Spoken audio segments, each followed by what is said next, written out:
So I said whole life insurance is like having a wife, and universal life insurance is like having a friend with really significant benefits. I have a client who's a relationship counselor. I was trying to explain a different way in which whole life and universal life collects cash value. If I put it in terms I thought he would understand. So the way whole life insurance collects cash is that every premium payment you make reduces your cost to be covered under that death benefit by the amount of money you made in premium. So if my premium is $10 a month and I have a $50,000 whole life policy, after that first premium payment, I'm now technically only covered for $49,990. Now, because my premiums always stay the same, but every time I make a premium payment, I'm technically covered for less, then the charges you're being assessed to be covered, also known as the cost of insurance, is lessening every premium payment. Meaning in a whole life policy, your cost of insurance is always going down.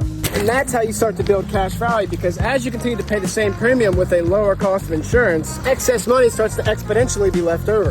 And that leftover money then receives a fixed interest rate in what's called a cash value account, which compounds over time. Now, universal life insurance policy actually has the opposite relationship. In universal life, instead of each premium payment paying down the coverage, it's instead only charged policy fees and cost of insurance and never actually pays down the total death benefit. Which means every year you're covered for the exact same amount of insurance, but as you get older, of course, your cost of insurance, your cost to be covered goes up. It's effectively an annual renewable term policy that collects cash. In case you're wondering, we say term policies are kind of like the work life in this situation. Now, because you're not actually owning or paying down the coverage in universal life, your initial beginning years of cost of insurance in universal life is much lower than whole life. And so if you overfund that policy, you get an excess amount of cash value. And in universal life insurance, that cash value has a much higher possibility of getting more interest because they are often indexed or directly invested in the stock market. So because that whole life insurance is a more secure, permanent form of having life insurance, whereas universal life insurance is less secure, less permanent, but has the ability to accrue more cash.